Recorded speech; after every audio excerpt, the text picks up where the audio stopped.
शुरू करें। सभी पत्रकार बंधुओं को नमस्कार। आज की ये प्रेस वार्ता बहुत महत्वपूर्ण है, इसलिए कि कैसे एक 3 बार से निर्वाचित, प्रचंड बहुमत से निर्वाचित दिल्ली के मुख्यमंत्री को देश की मोदी सरकार जेल में हिटलर शाही की तरह रखना चाहती है। हिटलर शाही के नियम लागू करके रखना चाहती है। दिल्ली की तिहाड़ जेल को गैस चैंबर में तब्दील करना चाहती है। जो न्यूनतम मानव अधिकार है किसी व्यक्ति के, जो न्यूनतम अधिकार बड़े से बड़े अधिकारियों को, अपराधियों को भी दिए गए हैं, बड़े से बड़े खूंखार अपराधियों को भी दिए गए हैं। बड़े से बड़े खूंखार अपराधी भी अपने परिवार से बात कर सकते हैं, अपने वकीलों से भी बात कर सकते हैं। वो अधिकार भी नरेंद्र मोदी जी छीन रहे हैं। और ये बात मैं इसलिए कह रहा हूं कि अभी 2 दिन पहले अपने वकील से मुलाकात की अरविंद जी ने, और उस मुलाकात के दौरान उन्होंने एक संदेश भेजा कि जो चुने हुए विधायक हैं, जिसको दिल्ली की जनता ने चुना है, वो अपने क्षेत्र में जाए, प्रतिदिन अपने क्षेत्र में जाए, जनता की समस्याओं को सुने और उसका समाधान करें। इसमें क्या गलत बात है? मतलब जनता की समस्याओं को सुने और उसका समाधान करें। ये एक मुख्यमंत्री संदेश नहीं देगा तो कौन देगा?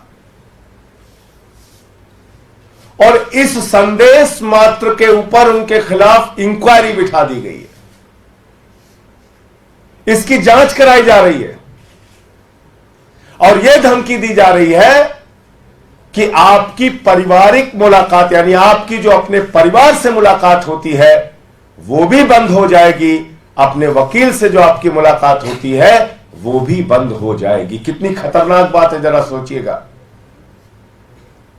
अरविंद केजरीवाल जेल में रह के अपने परिवार का हालचाल नहीं ले सकते। अरविंद केजरीवाल जेल में रहकर अपने बीमार बूढ़े मां बाप का हालचाल नहीं ले सकते। उनके बारे में जानकारी नहीं ले सकते कि उनकी तबीयत कैसी है, ठीक है कि नहीं है। अरविंद केजरीवाल अपने वकीलों से अगर बात नहीं करेंगे तो अपना केस लड़ेंगे कैसे? किस जुर्म की सजा दे रहे हो आप अरविंद केजरीवाल को? यह कि उन्होंने दिल्ली के 2 करोड़ लोगों की सेवा की, यहां के बच्चों को अच्छी शिक्षा देने का काम किया, मुफ्त बिजली, मुफ्त पानी, मुफ्त बस की यात्रा, मुफ्त तीर्थ यात्रा, बुजुर्गों के चेहरे पे खुशी लाने का काम किया, माताओं बहनों को 1000 रुपए की आर्थिक सहायता देने की घोषणा की। यह उनका अपराध है और इसके कारण आप उनको सजा देना चाहते हैं। लीगल मुलाकात होती है तो आप जान के हैरान हो जाएंगे, 8-10 पुलिस वाले उस लीगल मुलाकात में उनको घेरे खड़े रहते हैं। बताइए दुनिया के किस नियम में लिखा हुआ है? वकील से अगर बात करेगा उसका मुवक्किल, तो उस दौरान उसकी बातचीत को कोई सुन नहीं सकता। यह जेल का नियम है। कहीं भी, सिर्फ दिल्ली की बात नहीं कर रहा हूं, कहीं भी वकील और जो आरोपी है उसके बीच की बातचीत को कोई सुन नहीं सकता। यह कानूनी प्रावधान है और बावजूद इसके आप 8-10 पुलिस वालों को अगल बगल खड़ा कर देते हैं। तो आप करना क्या चाह रहे हैं? क्या दिल्ली की तिहाड़ जेल को आप हिटलर के गैस चैम्बर में तब्दील करना चाहते हैं? क्या दिल्ली की तिहाड़ जेल को आप यातना घर के रूप में तब्दील करना चाहते हैं? एक मुख्यमंत्री दिल्ली की जनता की सेवा के लिए अपने विधायकों को संदेश नहीं भेज सकता कि भाई उनकी समस्याएं सुनो और समाधान करो? आप अरविंद केजरीवाल को इमोशनली तोड़ना चाहते हैं। आप अरविंद केजरीवाल को यातनाएं देकर झुकाना चाहते हैं। आप अरविंद केजरीवाल को तोड़ने की कोशिश जो कर रहे हैं वो कोशिश नाकाम रहेगी। अरविंद केजरीवाल टूटेगा नहीं, याद रखिएगा। मोदी जी याद रखिएगा, इन यातनाओं से कुछ फर्क पड़ने वाला नहीं है। अरविंद केजरीवाल टूटेगा नहीं, लेकिन इसका एक एक जवाब दिल्ली की महान जनता आपसे लेगी। दिल्ली के 2 करोड़ लोग आपसे जवाब लेंगे इसका। हमने तो कहा है कि जेल का जवाब वोट से दीजिए, इन यातनाओं का जवाब वोट से दीजिए, और पूरे देश की जनता ये जो आप कर रहे हैं इसका जवाब अपने वोट की ताकत से देगी। आपका कोई प्रश्न हो तो आप पूछ सकते हैं। आज आप तिहाड़ जेल मिलने जाने वाले थे, क्या राहत समय दिया गया, परिवर्तन हुआ है क्या पूरा मामला? उसमें कोई नया समय दिया गया है, लेकिन यह बड़ी हास्यास्पद बात है कि एक मुख्यमंत्री को और दिल्ली के एक सांसद को मुलाकात करने के लिए टोकन नंबर अलॉट कर दिया गया। भाई टोकन नंबर जब आपने अलॉट कर दिया तो उसके बाद मुलाकात कैसे कैंसिल कर सकते हैं? टोकन नंबर तो आपने दे दिया। इसीलिए मैं कह रहा हूं, जेल के अधिकारी अपनी ओर से काम नहीं कर रहे हैं, मोदी सरकार के दबाव में काम कर रहे हैं। मोदी सरकार के दबाव में काम कर रहे हैं। तो आपने टोकन नंबर दे दिया और फिर आपने कैंसिल कर दिया। एक मुख्यमंत्री पंजाब के, एक सांसद दिल्ली के सामान्य तरीके से एक 3 बार के निर्वाचित मुख्यमंत्री से मिलना चाहते हैं। उनकी मुलाकात के लिए पहले जेल प्रशासन ने हमको टोकन नंबर अलॉट कर दिया कि आपको मुलाकात आज की तारीख में कराई जाएगी, और फिर उस मुलाकात को कैंसिल कर दिया। ये कितना बड़ा सवाल खड़ा करता है अपने बारे में, आप सोच सकते हैं? ये कितना बड़ा सवाल खड़ा करता है अपने आप में, इसका आप मूल्यांकन कर सकते हैं। और सरकार जांच बिठाई जा रही है, ये कौन सी, इसके बारे में बता दो, जांच की बात कहां से आई है, कि किस बात को लेकर के जांच और कहां से आई है? कि आपने अपने वकील के माध्यम से दिल्ली के लोगों की सेवा करने का संदेश भेजने का गुनाह कैसे कर दिया? आपके विधायक जनता के बीच में जाएं और जनता की सेवा करें और उनके समस्याओं का समाधान करें, यह संदेश देने का गुनाह क्यों कर दिया? इसके कारण से आपके खिलाफ जांच होगी और आपकी मुलाकात कैंसिल कर दी जाएगी। यह मोदी सरकार की धमकी है कि आपकी मुलाकात जो परिवार से होती है और वकील से होती है वो कैंसिल कर दी जाएगी। यानी जेल से सरकार चलाने जो आप कह रहे थे, आपको लग रहा है कि उसमें दिक्कत आ रही है अगर इस तरह जांच के आदेश दिए गए? अरे भाई, जो जेल के नियम के विरुद्ध आप काम करेंगे तो हम आपके बीच में बताएंगे उन सारी चीजों को, और उसकी जो कानूनी लड़ाई लड़नी है वो हमारे वकील उसके बारे में तय करेंगे।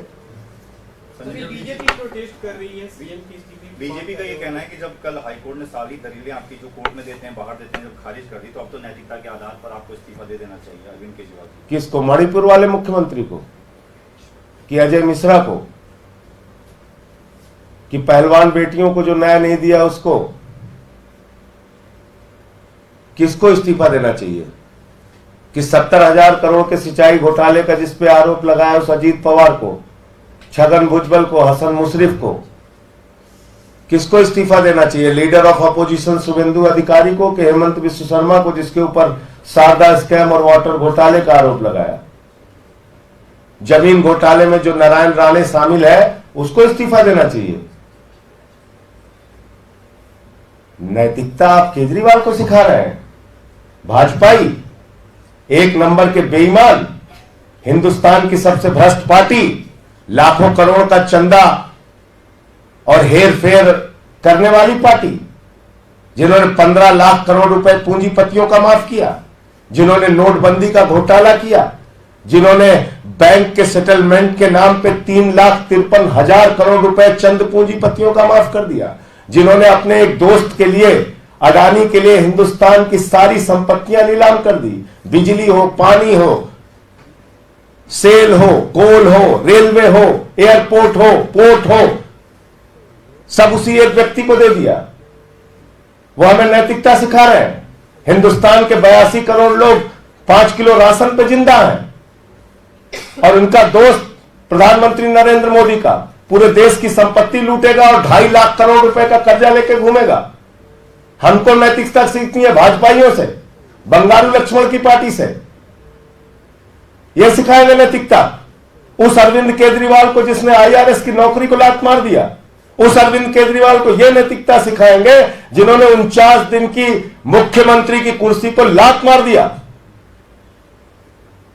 49 दिन के मुख्य, चपरासी की नौकरी कोई नहीं छोड़ता। मुख्यमंत्री बने थे पहली बार दिल्ली के, 49 दिन के बाद लात मार दिया उस कुर्सी को।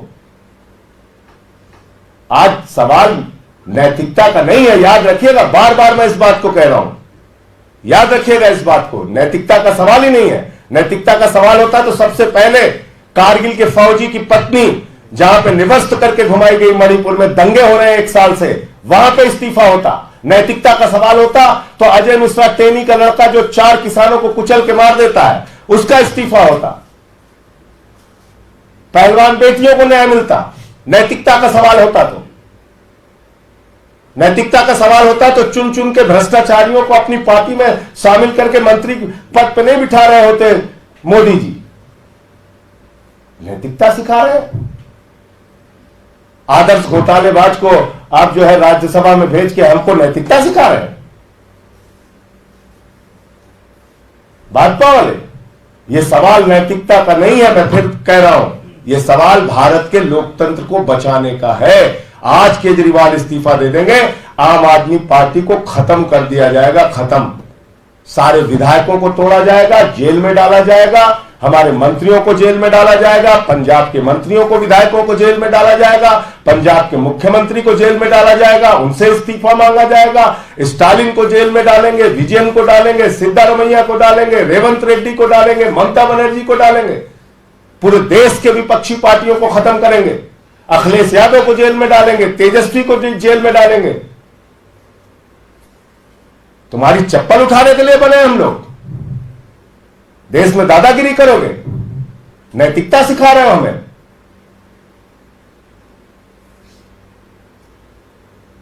उत्तर भारत के बड़े बड़े नेताओं को, एक आदिवासी नेता को, हेमंत सोरेन को आपने जेल में डाल दिया, अरविंद केजरीवाल को पकड़ के जेल में डाल दिया। कल को सारे विपक्षी नेताओं को 4 फर्जी मुकदमे लगाओ, जेल में डालो, फिर नैतिकता पे बता रहे हो। और उत्तर भारत के लोग इस चीज को देख रहे हैं कि कैसे टारगेट कर करके एक एक नेता को जेल में डाला जा रहा है। हम लोग चप्पल उठाने के लिए बने हैं। संजय भाई, आपके पंजाब के कुछ सांसद हैं और एक रिपोर्ट सामने आई बता रही है कि आपके ये सांसद जब पूरे पार्टी के सभी नेता अरविंद केजरीवाल के समर्थन में तस्वीरें बदल रहे थे, प्रोफाइल लगा रहे थे, आपके राज्यसभा के सांसद जिसमें हरभजन सिंह से लेकर के बाकी तमाम वो हैं, कोई एक अब तक सोशल मीडिया छोड़िए पब्लिक प्लेटफॉर्म पर भी केजरीवाल के समर्थन में नहीं आया है। क्या ये सांसद पार्टी के साथ हैं भी? उसके बारे में पार्टी अपने यहाँ बातचीत करेगी। एक आखिरी सवाल, हर तरफ सवाल भी उठ रहे हैं, बीजेपी उठा रही है, क्या दिल्ली सरकार सही तरीके से चल रही है? फॉर्मूला क्या है जिसके तहत अभी चल रही है? अरे गड़बड़ क्या वो बताइए पहले, चलिए आपसे। हम तो पूछे मुख्यमंत्री कौन सा काम नहीं हुआ वो बताइए ना। सर आप ही कह रहे हैं 8 से पैदा। सर एक चीज बात मैं ये कह रहा हूं, आप ये बताइए कि दिल्ली की जनता का कौन सा काम नहीं हो रहा है, उसका जवाब पूछिए ना। आप पूछिए ना, स्वास्थ्य विभाग का काम नहीं हो रहा है, कि बिजली विभाग का काम नहीं हो रहा है, कि फ्री बिजली बंद हो गई है यहाँ पे, कि फ्री पानी बंद हो गया है, कि फ्री माताओं बहनों की बस की यात्रा बंद हो गई है। आप पूछिए ना, बताइए, बताता हूं मैं आपको। आपको कठिनाई हो रही है सरकार चलाने में? एलजी ने पत्र लिखा है अजय भल्ला जी को, उसमें कहा एक चीज आप बताइए मुझे, कठिनाइयां आप लाख पैदा करते रहिए, दुश्वारियां आप लाख पैदा करते रहिए, उन परिस्थितियों में भी हम लड़ रहे हैं ना, उनसे काम तो कर रहे हैं हम। दिल्ली के लोगों का देश में पर कैपिटा इनकम के मामले में दिल्ली सबसे अग्रणी राज्य है, अग्रणी राज्य। दिल्ली के एजुकेशन व्यवस्था की पूरी दुनिया में तारीफ होती है, दिल्ली के मोहल्ला क्लिनिक और स्वास्थ्य व्यवस्था की पूरी दुनिया में तारीफ होती है। यही मोदी सरकार की किरकिरी है आंखों की, समझ गया? संवाद हो पा रहा है मुख्यमंत्री से संवाद जिस माध्यम से हो पा रहा है, फोन के माध्यम से, परिवार से बात अभी तक जो हो रही है, जिसकी जांच शुरू कराया है इन लोगों ने, उसमें भी अब अड़चन बाधा जो डालेंगे उसकी लड़ाई लड़ेंगे। काम क्या रुक रहा है जनता का, वो बताइए ना। सुप्रीम कोर्ट से आपको क्या उम्मीद है, क्योंकि जो याचिका अब सुप्रीम कोर्ट में डाली गई है कल? देखिए, पहली चीज तो कल से मैं खबर देख रहा था, ये ग्राउंड्स ऑफ अरेस्ट के चैलेंज वाली याचिका थी, लेकिन जो रेगुलर बेल की याचिका है वो याचिका अलग होती है। अब इस पर जो है सुप्रीम कोर्ट में माननीय सर्वोच्च न्यायालय के समक्ष हमारे वकील अपने दलीलों को रखेंगे, केजरीवाल साहब के जो पक्ष में बातें हैं उसको रखेंगे। कल से हमारे मीडिया के मित्र जो एक बात ये चला रहे हैं कि ये हाई कोर्ट का फैसला है, हाई कोर्ट का फैसला है और कोर्ट के सामने तमाम तथ्य रखे गए, नहीं, कृपा करके अपने आप को सही करिए। 20,000 पन्ने अनरिलाइड अपॉन डॉक्यूमेंट में रखे हैं, 20,000 पन्ने, 20,000 पन्ने, मैं दोहरा रहा हूं आपको, 20,000 पन्ने या उससे ज्यादा डिजिटल डिवाइस को मिला लेंगे तो और ज्यादा। केस को समझिए गहराई से, क्या है केस ये। 456 गवाह है इसमें, 50,000 पेज की चार्जशीट है इसमें, 34 आरोपी है इसमें। इसकी पेचीदगियों को, जटिलताओं को समझिए। और इसके अंदर सारे कागजात और साक्ष्य कोर्ट के सामने नहीं रखे गए हैं। मैं बार बार दोहरा रहा हूं इस बात को। सेलेक्टिव तरीके से आपने कुछ बयान कोर्ट के समक्ष रखे जो हमारे खिलाफ दबाव बनाकर लिए गए, यानी कि केजरीवाल जी के खिलाफ या सिसोदिया जी के खिलाफ। मैं अपने बारे में नहीं बोल सकता हूं, नहीं बोलूंगा, लेकिन जो 20,000 पन्ने हैं उसकी सच्चाई बहुत चौंकाने वाली है। ये तो वकीलों के इंस्पेक्शन में पता चला था ना कि 12 बयान में से शरद रेड्डी ने 10 बयान में कुछ नहीं कहा केजरीवाल के बारे में। ये तो वकीलों के इंस्पेक्शन पे, कोर्ट के आदेश पे पता चला था ना कि 10 बयान में बाप बेटे ने 8 बयान में कुछ नहीं कहा केजरीवाल के लिए, मंगुंटा रेड्डी और राघव रेड्डी ने। और जैसे ही नाम लिया वैसे ही बेल हो जाती है। शराब घोटाला, कमल छाप दारू घोटाला, कमल छाप दारू घोटाला, कमल छाप दारू घोटाला भारतीय जनता पार्टी ने किया है। 60 करोड़ रुपए की मनी ट्रेल मिली है और इनके सारे शीर्ष नेताओं से पूछताछ होनी चाहिए। मैं फिर दोहरा रहा हूं, कमल छाप दारू घोटाला जो 60 करोड़ रुपए शरद रेड्डी से लिया गया है पैसा, उसकी जांच होनी चाहिए और इनके सारे शीर्ष नेताओं से ED, CBI, income tax department पूछताछ करे, छापेमारी करे और इनके खिलाफ कार्रवाई करे। आप लोग की सरकार बनी तो आप जांच कराएंगे? जब सरकार बनेगी तो क्या क्या होगा आप ही देखेंगे, हम भी यही रहेंगे। उसकी क्या है अभी से चिंता कर रहे हैं। इंडिया गठबंधन की सरकार बनने जा रही है, ये एक्सपोज हुए हैं, इसमें ये जांच होगी 100%। और क्या क्या होगा देखिएगा। अभी करने दीजिए बेईमानी जितनी कर पा रहे हैं भाजपाई, लेकिन कृपा करके नैतिकता वाला शब्द भाजपाइयों से मत जोड़ा कीजिए। भ्रष्टाचार के खिलाफ ये लोग बोलते हैं तो मैं फिर दोहरा रहा हूं कि ओसामा बिन लादेन अहिंसा पे उपदेश दे रहा है, ऐसा ही प्रतीत होता है। इलेक्टोरल बॉन्ड के नाम पे पैसा ले लेके ठेका देने वाली पार्टी हमसे सवाल पूछ रही है, बताइए आप। 3,08,000 करोड़ रुपए का ठेका दिया है, 3,08,000 करोड़ रुपए का। कंपनियों से चंदा लिया, रिश्वत ली और ठेका दिया। ईडी सीबीआई का छापा मारा, पैसा लिया, छोड़ दिया। धंधेबाज पार्टी है भाजपा। धन्यवाद।